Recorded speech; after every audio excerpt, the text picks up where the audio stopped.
আসসালামু আলাইকুম। সম্ভবত আপনাদের প্রোগ্রামটা দীর্ঘ হবে এবং সবাই টুকটাক বলবে, তো এই জন্য আমার কথা দীর্ঘ না হয়, আপনাদের ধৈর্যচ্যুতি না ঘটে, সংক্ষেপে কিছু বলবার চেষ্টা করা।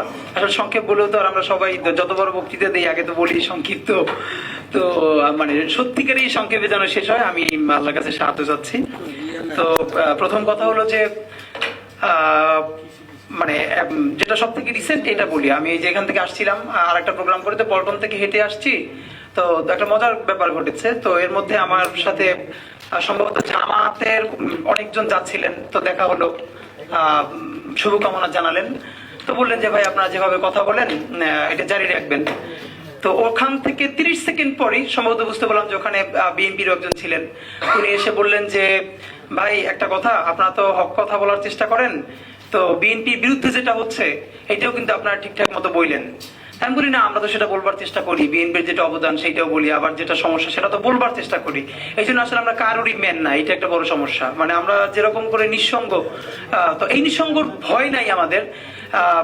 কারণ হলো এটুকুন, অনেকে বলে না যে আমাদের জুলাই অনেক কন্ট্রিবিউশন, বিশ্বাস করেন আমি নিজে কোনো সময় এককভাবে এরকম বলি না, কারণ ধরেন 1500-র বেশি ডকুমেন্টেড শহীদ, এই শহীদদের মধ্যে আমার নাম নাই। 22,000-এর মতো অধিক। গতকালকে ঢাকা বিশ্ববিদ্যালয়ে নামাজ পড়ে বেরোচ্ছি, তখন একটা হাফেজ টিআরটি ওয়ার্ল্ড ওর একটা ওর উপরে ডকুমেন্টারি করছে, দুটো চোখই নাই, ছেলেটার বয়স 22 বা 23 বছর, তো নাম শুনে জড়ায় ধরেছে। তো এই যে আপনাদের টুকটাক ভালোবাসা, আপনারা ভালোবাসেন, দেখলে এক কাপ চা খাওয়াতে চান, আমরা ভাবি যে এই যে সম্মানটুকুন এই যেই জুলাইয়ের জন্য, সেই জুলাই তো আমার একটা চোখ যায় নাই। একটা ছেলেকে ইন্টারভিউ করা হলো যে ওর দুটো চোখই নাই, তো ওকে জিজ্ঞেস করা হলো যে তুমি আসলে একটা চোখও, বলছে যে আমার অন্তত একটা চোখের আলো ফিরিয়ে দেওয়ার ব্যবস্থা করেন।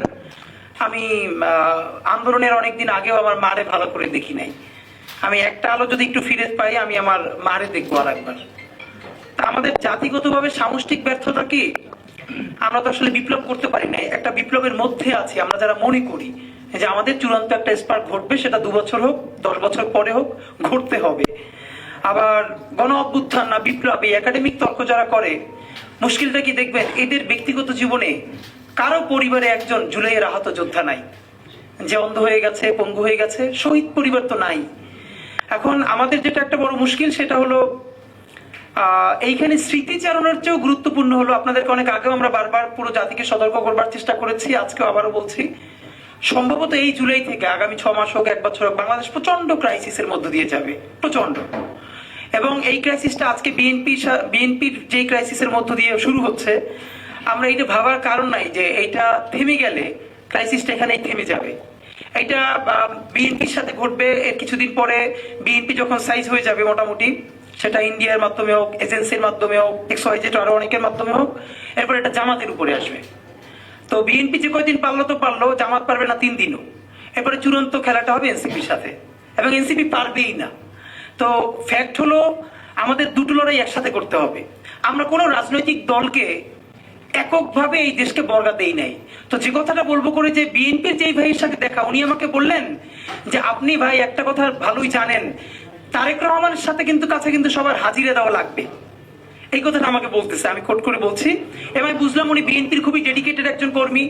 তো জামাতের লোকদের সাথে দেখা হওয়ার একটু পরেই যখন বিএনপির একজনের সাথে দেখা হচ্ছে, তিনি বলছেন যারা আজকে বিএনপির বিরুদ্ধে বলছে তাদেরকে একটু ভাই মনে করাই দিয়েন, তারেক রহমানের কাছে সবার কিন্তু হাজিরা দেওয়া লাগবে। তো তখন আমি বললাম ভাই এই কথার কারণেই আপনারা ডুববেন, শেখ হাসিনার কাছে এই দুনিয়ার সবার হাজিরা দেওয়া লাগে নাই, এই হাজিরা যে দেওয়া লাগবে এই কথার কারণেই তার এখন দিল্লিতে গিয়ে হাজিরা দেওয়া লাগতেছে। তো শেখ হাসিনার যদি দিল্লিতে হাজিরা দেওয়া লাগে, তারেক রহমানের কাছে সবার হাজিরা দেওয়া লাগবে, এটা একটি স্টুপিড কথা। বরং এই কথাটাই বলতে পারতে হবে, তারেক রহমান যা করেন নাই সেই দায় তার উপরে চাপিয়ে দেওয়া যাবে না। তারেক রহমান যা ভালো করেছেন, ভেরি গুড, সেটা আমাদেরকে বলতে পারতে হবে। প্যারালালি আমরা এই রাষ্ট্র কায়েম করতে চাই, তারেক রহমানও সমালোচনার ঊর্ধ্বে নন, এবং তিনি ভুল করলে তার সামনে বসে সমালোচনা করে পারতে হবে। এবং সেজন্য আমার রাস্তায় ধরে কেউ বলবে না যে তারেক রহমানের কাছে কিন্তু আপনার যাওয়া লাগবে। তখন বললাম ভাই হাসিনার কাছেই তো সবার যাওয়া লাগে নাই, তারেক রহমান সাহেব তো আরো অনেক পরের কথা। তো এর মানে হলো আমাদের সামাজিক মনস্তত্ত্ব। আজকে যেই সমস্যা বিএনপির, এটা কালকে জামাতের সাথে ঘটবে, পরশু এনসিপির সাথে ঘটবে, কিন্তু অত্যন্ত সচেতন একটা জায়গা আমাদের বোঝা উচিত, সেটা হলো একটা অ্যাপলিটিক্যাল সরকার এই কেন আমরা বারবার বলছি না, বিএনপির যে দায় সেটার কারণে বিএনপি যে ভোট করছে, ভোট দেশে লাগবে, কিন্তু এই যে বিএনপির অবস্থা সে কন্ট্রোল না করতে পারলে সে ভোট পাবে না। এটা তো একটা জায়গা আছে বিএনপিকে ধরার, যদি দেশে ভোট হয়। কিন্তু এই সরকার কি করে? এই সরকার তো এমন একটা প্যাটার্ন যে এই আমাদের বক্তব্যটা, এই ভয়াবহ হত্যাকাণ্ড সোশ্যাল মিডিয়া আসার পর গ্রেপ্তার করতে হলো, তার আগে 48 ঘন্টা পার হয়ে গেছে, সে কি করেছে? হ্যাঁ, এই প্রশ্নটা যদি বিএনপি রুমিন ফারহানা আপা করতে চায়, তার জন্য আমাদের উত্তর রেডি আছে। আমরা তখন তারা বলতে চাই, সে বলে কি করেছে, তখন আমরা বলি তারা যদি অ্যাকশন নিতে চায় আপনারা তো আবার থানা থেকে ছাড়াই আনেন, বিএনপির তো এই প্রমাণ আছে। কিন্তু সরকার কেন অ্যাকশন নিচ্ছে না? ওকে, সরকার যদি কোনোভাবে নাই পারে সে বলুক যে আমি দেশ চালাতে পারছি না। কিন্তু এই যে জনতার কাছে যে কোনো পলিটিক্যাল এন্টিটিকে ভীষণভাবে প্রশ্নবিদ্ধ করা, আজকে যেটা বিএনপির সাথে হচ্ছে, পরশু জামাতের সাথে হবে, তারপর দিন এনসিপির সাথে হবে, এরপর পুরো একটা অ্যাপলিটিক্যাল রাষ্ট্র কায়েম হবে। এরপর এখানে আধা সুশীল, আধা এনজিও, ওয়েস্টের অনেকগুলো গ্রুপ মিলে এখানে একটা মানে সুশীল এবং খুবই পশ একটা 111 কায়েম হবে। এবং এই যে আলাপগুলো আমরা আজকে করতে পারছি, সেই আলাপটা আমরা করতে পারবো না। তো এই জন্য আমাদের যেটা ভীষণভাবে পলিটিক্যালি কারেক্ট থাকা দরকার, সেটা হলো বিএনপির সাথে আমাদের স্ট্যান্ড দুটো থাকা দরকার। একটা হলো বিএনপি যেহেতু দাবি করেছে সব থেকে বড় দল, সুতরাং সব থেকে বেশি গালিটা তাকে সহ্য করতে পারতে হবে। এই সহ্য করার হিম্মত ক্ষমতা যদি সে হারাই ফেলে, আওয়ামী লীগের পরিণতি বরণ করবে। কিন্তু এর মানে এই না যে আমরা আজকে খুবই বাজে একটা কাজ হয়েছে, আমি জানি না এটা কারা করেছে, না বুঝি করেছে, এটা আমাদের জুনিয়রদেরকে বোঝাতে হবে। দেখলাম যে মিডফোর্ডের দিকে মনে হয় আমাদের আইডিয়াল কলেজের কিছু ছোট ভাইয়েরা গিয়ে সেখানে শহীদ জিয়ার ছবি অবমাননা করেছে। খুবই বাজে কাজ, এই অর্থে বাজে কাজ। এই জন্য আপনার আমার বিএনপি রিজেন্ট করলে কোনো লাভ নাই। বাংলাদেশ শহীদ জিয়া বিএনপির একক অ্যাসেট না। ইভেন আমরা তো বেগম খালেদা জিয়াকেও বিএনপির একক অ্যাসেট বলি না। শহীদ জিয়া বাংলাদেশপন্থী রাজনীতির যে আইকনের জায়গা, সেটাকে যদি আপনি ধ্বংস হতে দেন, তাহলে বাংলাদেশপন্থী রাজনীতিতে দাঁড়াবে কিসের উপর? প্রত্যেকটা দেশে পলিটিক্সের জন্য, নেশন বিল্ডিং এ, স্টেট বিল্ডিং এ তার কিছু ক্যারেক্টার দরকার, কিছু আইকন দরকার, কিছু হিরোজ দরকার। তো আমাদের হিরো কারা হবে? শহীদ জিয়ার মতো সৎ একটা ক্যারেক্টার গত 100-200 বছরে কি বাংলাদেশে এসছে? যেটাকে আমরা জাতীয় সম্পদে রাখবো না? হ্যাঁ, বিএনপির আমরা বলবো যে এই নাম সেল করে চাঁদাবাজি চলবে না, পাথর মেরে হত্যা চলবে না। এক সেকেন্ড, এবং অনেকে আমাকে বলেছে জুলাইয়ের স্পিরিট নাই। সেদিনকে একটা ইন্টারভিউতে আমাকে জিজ্ঞেস করলো এখন তো প্রাইভেট ইউনিভার্সিটির নামে না। তো ওই দিন যে কথাটা বলেছি, আজকে আমি ভীষণ নিজের প্রতি মানে আল্লাহর প্রতি কৃতজ্ঞ যে আমি এই কথাটা আমার মনে হচ্ছে। আমি বলেছি দেখেন, আবার যেদিন এরকম কোনো বাজে কাজ হবে, কোনো কারো লিডারশিপের অপেক্ষা না করে প্রাইভেট ইউনিভার্সিটি প্রত্যেকটা নেমে আসবে। And it was happen. দেখেন আপনি, এই যে যখনই বাজে ভিডিওটা আমাদের সামনে আসলো, নামও নিচ্ছি না, ব্রাক, নরসাদ থেকে শুরু করে প্রত্যেকটা বিশ্ববিদ্যালয় নিজেরা নেমেছে, তুমুল মিছিল করেছে। তা আমাদের এখন যেটা সব থেকে জরুরি কাজ, এইরকম পলিটিক্যাল ক্রাইসিস প্রতিদিন লেগে থাকবে। আজকে বিএনপি, কালকে জামাত, এনসিপি, এই সেই চলতে থাকবে, কিন্তু আমাদের ফোকাস হারানো চলবে না। দা ফোকাস ইজ জুলাইয়ের ঘোষণাপত্র এবং সেকেন্ড ফেজ জুলাইয়ের সনদ।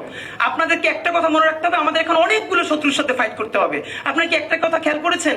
বিএনপি প্রথমে জুলাই ঘোষণাপত্রের ব্যাপারে খুবই উদাসীন। পুরো দেশ যখন ঘোষণাপত্রের পক্ষে দাঁড়াচ্ছে, জুলাই একটু একটু একটু একটু বিএনপি করে সেখান থেকে সরে এসে সে জুলাইয়ের পক্ষে দাঁড়াচ্ছে। যেই বিএনপি প্রথম বলেছে এটা কোনো লিটারেচার, এটাকে সংবিধানে নেওয়ার কোনো মানে নাই, খুবই বাজেভাবে বলেছে, সেই বিএনপি এখন বলছে এটা সংবিধানের তফসিলে যুক্ত করা যায়। এর মানে আমাদের যখন ইমপ্রুভমেন্ট ঘটছে বিএনপির সাথে, যেই বিএনপি এখন তফসিলে রাজি হচ্ছে, সেই বিএনপিকে আমরা এটাকে সংবিধানের প্রস্তাবনায় রাজি করাতে পারবো। এবং যখনই বিএনপি এই জুলাইয়ের পক্ষে রাজনীতিটা একটু একটু অ্যাক্টিভ হচ্ছে, জনতার পক্ষে দাঁড়াচ্ছে, খুবই কমন ব্যাপার, ইন্ডিয়ান হেজিমনি তার বিরুদ্ধে দাঁড়াচ্ছে, এখানে ইন্ডিয়ান এস্টাবলিশমেন্ট তো সব আছে তার সাথে। সুতরাং এই পলিটিক্যাল ক্যাওয়াস তৈরি করতে গিয়ে এর মানে আমরা বিএনপিকে কোনো ব্ল্যাঙ্ক চেক দিব না, জামাতকেও না, এনসিপিকেও না, প্রত্যেককে আমরা ধরবো। কিন্তু ফ্যাক্ট ইজ আমরা যেমনি পারি, যেভাবে পারি, এই জুলাইয়ের মধ্যে জুলাইয়ের ঘোষণাপত্র আমাদেরকে আদায় করে নিতেই হবে। জুলাইয়ের ঘোষণাপত্র যদি আমরা আদায় না করতে পারি, আপনারা মনে রাখবেন আমরা ফেল করেছি। 1 বছর পরে আমরা কি নিয়ে গল্প করছি? এখন কতজন কি টাকা ফেরত দেওয়া হচ্ছে হজ করে আসার পরে, এগুলো ভালো কাজ। এই সরকার অনেকগুলো ভালো কাজ করেছে, 13 নম্বর 14 নম্বর গুরুত্বপূর্ণ কাজ। সব থেকে গুরুত্বপূর্ণ কাজ জুলাইয়ের ঘোষণাপত্র। নাম্বার 2, সেই ঘোষণাপত্রের নিরিখে, গণ অভ্যুত্থানের নিরিখে নতুন বাংলাদেশ যে বলছেন, সেটা কিভাবে চলবে? এই যে পার্লামেন্টের উচ্চকক্ষ, নিম্নকক্ষ থেকে শুরু করে যত আমূল সংস্কার, সেইটার নিরিখে জুলাই সনদ। এইটা যদি শুরু হয়ে যায়, আমি আপনাদেরকে লিখে দেই, বিএনপি চাইলেও পুরনো রাজনীতি থেকে বের হয়ে আসতে পারবে না, তার দল ভেঙে যাবে, পারবে না। ইভেন এনসিপি আজকে যে কারণে বলছে, এনসিপি এখন পর্যন্ত পলিটিক্সটা ফুল ফেজ শুরুই করে নাই, এই জন্য সে বলতে পারছে। কিন্তু এটা তো সত্য কথা, আওয়ামী লীগের পুনর্বাসন ছাড়া এনসিপির পলিটিক্স দাঁড়াবে না। তো আমাদের স্ট্যান্ড কি? আমরা বলেছি বাংলাদেশে যত আওয়ামী লীগ আছে, এর মধ্যে যারা গণহত্যা করেছে এদেরকেও বিচার করে ফেলেন, যাদের ক্রিমিনাল অফেন্স আছে, গুম করেছে, খুন করেছে, আয়নাঘর করেছে, ধর্ষণ করেছে, এটা কত হবে? 1%, 2%, ম্যাক্সিমাম 5%। বাকি 15% ভোটার বা আওয়ামী লীগকে আপনি কি করবেন? আমরা তাদের সাথে তাদের মতো করে খেলতে হবে। আমি তো বলি বিএনপি, জামাত, এনসিপি ভাগাভাগি করে সব আওয়ামী লীগ নিয়ে যান। এর মানে আজ থেকে 20-30 বছর পরে যখন আওয়ামী লীগ আসবে, কেউ একটা আওয়ামী লীগ আর খুঁজে পাওয়া যাবে না। আপনি যাদেরকে ভাগ করে ফেলতে হবে। আপনি ভাগ না করলে আপনি কি করবেন? দেখেন, জামাত ইসলাম তো আওয়ামী লীগের মতো এত ভোটার নাই, সেই জামাতকেই তো আওয়ামী লীগ পারে নাই। যা করেছে তাদের সকল বড় প্রথম সারির নেতাকে হত্যা করে ফেলেছে, এরপর তো সেই জামাত নাই হয়ে যায় না। সুতরাং আওয়ামী লীগকে আমাদের কি করতে হবে? আগে তাদের বিচার করে ফেলতে হবে। বিচারের পর যাদের হাতে কোনো দোষ নাই, আপনি ট্রুথ অ্যান্ড রিকনসিলিয়েশন কমিশন করেন, তওবা কমিশন করেন, তারা মাফ চাক। এরপরে বিএনপি নিক, এনসিপি নিক, জামাত নিক, সবাই ভাগাভাগি করে নিয়ে যান। কিন্তু এই তওবা কমিশনের আগে না। এবং রুমিন আপা কি বলেছেন? রুমিন আপা বলেছেন যে বিদেশে ট্রুথ অ্যান্ড রিকনসিলিয়েশন কমিশন হয়েছে, কিন্তু এর মধ্যে একটা কথা উনি বলেন নাই, পৃথিবীর কোন দেশে সব জায়গায় মেসকিলিং বলি, মার্ডার বলি, গণহত্যা বলি, জাস্টিস হওয়ার আগে কোথাও রিকনসিলিয়েশন হয় নাই। রিকনসিলিয়েশনের পূর্ব শর্ত জাস্টিস, আপনাকে বিচার করে ফেলতে হবে। সুতরাং এখন আমাদের পুনাব বলি, অবশ্যই আমরা পুনাবকে আজকে বিশেষ করে ধন্যবাদ জানাচ্ছি যে এই আন্দোলনের বাঁশের কেল্লা প্রাইভেট বিশ্ববিদ্যালয়, যখন সবকিছু নাই হয়েছে, ভেঙে পড়েছে, তখন প্রাইভেট বিশ্ববিদ্যালয় দাঁড়িয়েছে এবং বাঁশের কেল্লার মতো লড়াই করেছে। সেটারই একটা গুরুত্বপূর্ণ অংশ পুনাব। আমরা আপনাদেরকে বলবো, প্লিজ আপনারা সবাই একত্রিত হন, কারো লিডের দরকার নেই। আমরা প্রত্যেকে বাংলাদেশের জনগণ এবং দেশের মালিক। আমাদের একমাত্র কাজ, বিশ্বাস করেন, আমরা সবাই মিলে যদি এই জুলাইয়ের মধ্যে জুলাই ঘোষণাপত্র আদায় করতে না পারি, আপনিও থাকবেন না, আমরাও থাকবো না। এবং এই পলিটিক্যাল ক্রাইসিসের মধ্য দিয়ে শুধু একটা কাজই করা হবে, আওয়ামী লীগকে ফেরত আনার ব্যবস্থা করা হবে। ঠিক তার আগে যদি আমরা সংবিধানে অথবা যেভাবে পারি জুলাই ঘোষণাপত্র, জুলাই সনদ দাঁড় করাতে পারি, তাহলে নতুন বাংলাদেশ যেটা বলি, এটার প্রথম ফেজ শুরু হবে। বিএনপি ওই সংবিধানের কারণেই নতুন পলিটিক্স করতে বাধ্য হবে, জামাত নতুন পলিটিক্স করতে বাধ্য হবে। এবং আমি যে এত ভালো কথা বলি, আমি চাইলেও চাঁদাবাজি করতে পারবো না, কারণ ওই মেকানিজমটাই থাকবে না। সুতরাং আমরা মনে হয় এখন যত কথা বলি, এই আলাপের মধ্যে কিভাবে আমরা জুলাই ঘোষণাপত্রের জন্য রাষ্ট্রকে ফোর্স করতে পারি, এই আলাপটা সবার আগে সামনে আনা দরকার।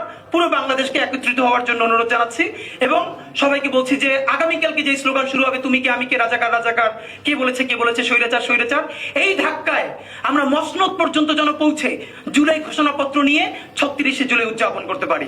বাংলাদেশ জিন্দাবাদ, ইনকিলাব জিন্দাবাদ।